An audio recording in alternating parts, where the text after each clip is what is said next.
ce match-là qui se profile. Effectivement. Allô? Allô? Allô, oui. Mais grand. Ça va, alhamdoulilah. Mais grand, xoolal yaa ngi en direct. Ah oui? waaye yaa ngi en direct nii da ma woo léegi nii ma jël la en direct. Ok. mais sa copain ngi nii toog Samb Mohamed.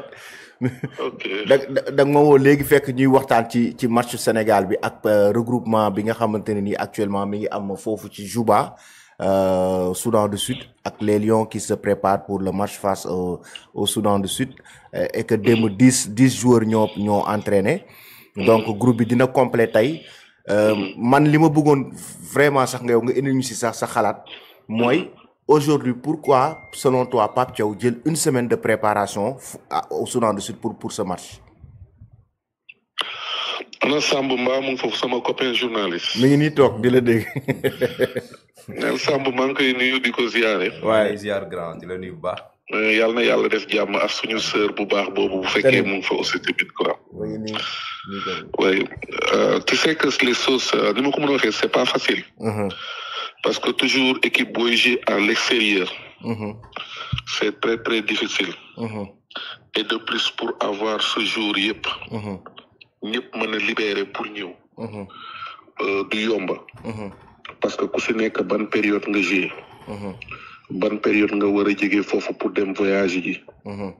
même des fois c'est des planning mun nañ planning même les billets d'avion et tout ça. mais des fois mun na am ay rëq-rëq si diggante beex yooyu. donc je pense que faire une semaine aussi. c'est important. parce que pourquoi c'est important parce que dañ nekk si phase boo xam ne. c'est le plus important. ñun Sénégalais yëpp dañ jàpp ne actuellement ne qualifié nañ effectivement. mais nag kenn du def qualification tant que joué woo ko ba pare. donc c'est des matchs yoo xam ne c'est des matchs de piège. c'est des matchs yoo xam ne malgré que bu ñu xoolee Soudan on est plus fort que ñoom. boo ko xoolee si kayit ñoo leen gën a fort boo ko xoolee suñu joueurs yi ñu yor tamit c'est pas la même chose aussi ñoo leen gën a fort aussi tamit quoi. mais après comme ce qu'on dit le match de football si biir terrain bi lañ koy gagner aussi tamit. après pour avoir une semaine je pense que jël na aussi tamit li mu war a jël aussi parce que normalement ndax équipe yi souvent dinañ bàyyi seen joueurs yi sax une semaine avant aussi tamit loolu lépp lu jar a suuraale aussi tamit quoi. parce que souvent y a des équipes yoo xam ne ils jouent samedi y a des équipes yoo xam ne ils jouent dimanche y a des équipes yoo xam ne même dañ leen di programmer lundi wala mardi surtout en Angleterre pour yeneen pays yooyu aussi tamit quoi. donc dans ce côté moi je pense que disposition boobu mu jël baax na. mais même bu fekkee ne am na 10 jours au moins am na moitié peut-être équipe bi pour l'instant foofu commencer liggéey ñoom le temps que les autres vont venir. c'est important Sam. c'est important. oui en fait li ma bëggoon laaj doyen moo di tey ci surtout esprit d'équipe bi gis nañ ni Pape Thiaw am na si devant yoo xam te ni jël na ko par rapport ak joueurs yi ñoom la ñoo war a nekk seen état d'esprit tey.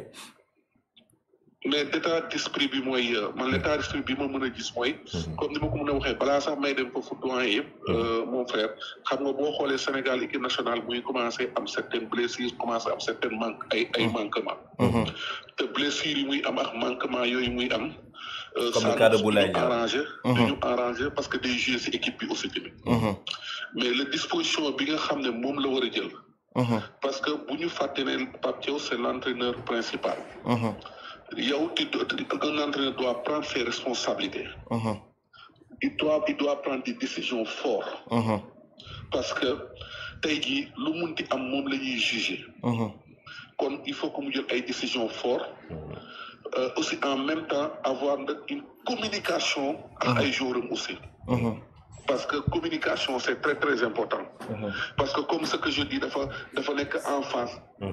avec des joueurs yoo xam ne c'est des classes mondiales. être nekk ay joueurs yoo xam ne yàlla may na leen ils ont gagné beaucoup d'argent. donc tout ça c'est des facteurs mais avec tous ces facteurs yooyu am aussi bu ñu fàtte ne moom c'est le patron c'est le boss moom muy jël yenn décisions yi. donc il faut que des fois comme ni muy def noonu il faut muy fort avec ses décisions mais lépp loo gis rek avec une communication avec ses joueurs. c'est important. oui oui, en fait, man, li ma ko bëgg laaj moom mooy étant donné qu'il y a des blessés bien sûr dans cette équipe-là, lui, en fait, s'il pouvait nous dire juste quel joueur il allait mettre en fait pour son 11 de départ là. C'est attaque, oui. Oui. Que ça soit au niveau du milieu de terrain, même de l'attaque. Par rapport à blessures, parce qu'il y a eu des manquements, Lamine Camara, Habib Diarra, donc Boulaye Dia tout récemment. Pape Gueye qui sera donc, pas là Pape aussi. Gueye aussi qui sera pas là. Tenez, mom lui là que moi, par exemple, selon toi, tu as bon dispositif que gis ne mom le Pape Thiaw nara wara tek pour match bi contre Soudan.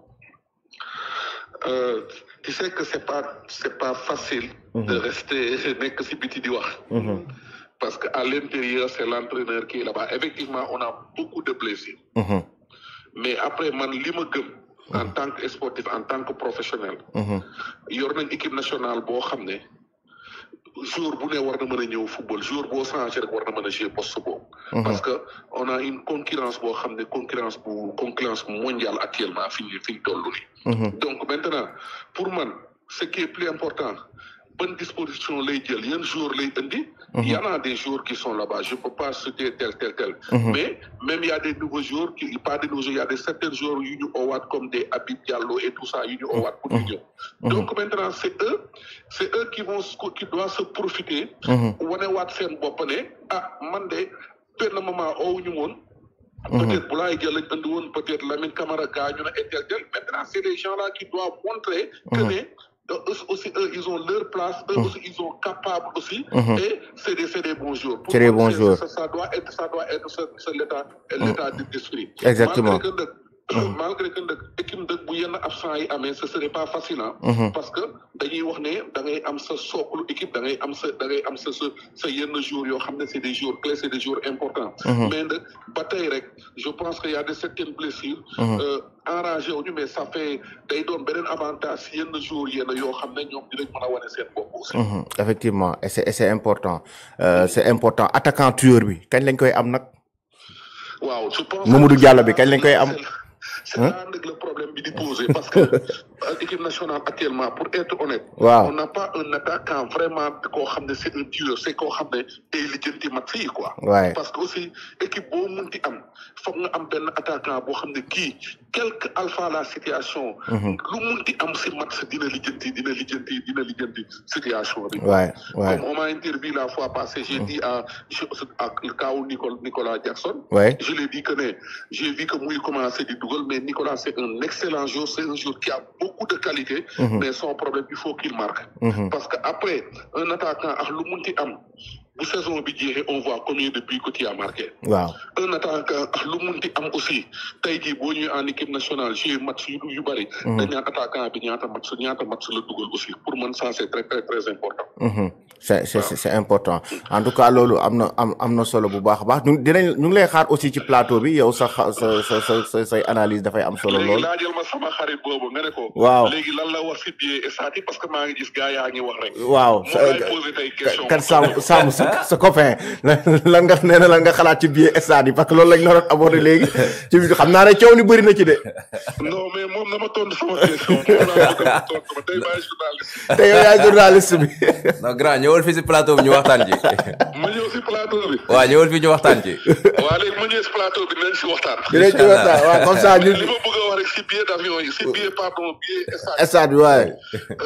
ñun Sénégalais yi nañ bàyyi kaas bu métti bi si billet yi. xam nga lu tax. gis nga tey bu Real Madrid di jouer. Barcelone di jouer wala Paris ku munti doon. yow da ngay dem jënd maillot bi. te maillot bi ça coûte très très très cher dëgg la wala du dëgg. tey billet yi ñu yokk noonu. je pense que en tant que sénégalais. war nañ mën a suñu équipe nationale wala suñu maillot war nañu mën a jaral prix bu ne. tey équipe tey monde bi foo munti dem. seen maillot nationaux seen maillot équipe nationale dafa cher. Les billets d'avion aussi les billets de stade aussi tamit noonu la même aussi tamit quoi. À mon point de vue on doit être des patriotes. J'ai pas dit qu'on n'est pas patriote. que ba nga xam ne billets yooyu aussi tamit na ko gars yi dem jënd ji aussi tamit. parce que équipe nationale tamit moo toll foo xam ne je donne un exemple. tey da ngay ñëw ñu ne le billet bi 1000 francs la pourtant yaa ngi dem di ko jëndal si vendeur bi à 2000 francs dëgg la wala 3000 c'est vrai ou non. Maintenant ce qu'on doit faire de faciliter les gens d'avoir billet yi facilement. pour man c'est le plus important. mais quant à que billet bi dafa cher ak yooyu. looy jëndal sa nation moom à mon point de vue jarul ne dafa cher quoi. Samb man loolu laa si xam xaw ma nag bu ma ñëwee si débat bu ma ñëwee si table bi nag ñu àggali débat bi. incha allah loolu moom débat boobu dañ koy yeggali ci avant match Sénégal Mauritanie bu soobee yàlla.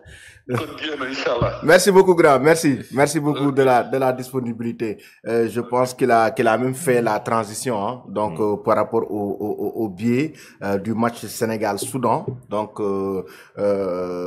Sénégal-Mauritanie, hein, donc qui fait beaucoup de polémiques actuellement sur les réseaux sociaux depuis l'annonce de la Fédération sénégalaise de football concernant les tickets des matchs, les billets de 1000 francs qui sont vendus à 3000 francs.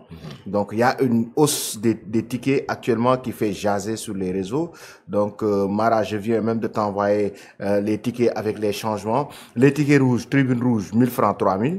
Tribune jaune, 5000, 20 000. Tribune jaune virage, 3000, 10 000. Tribune annexe loge, 15 000, 20 000. Tribune loge VIP, 50 000, 50 000. Donc ça, c'est quand même le nouveau tarif des tickets du match Sénégal-Mauritanie qui fait actuellement jaser. Ndoye, les supporters parfois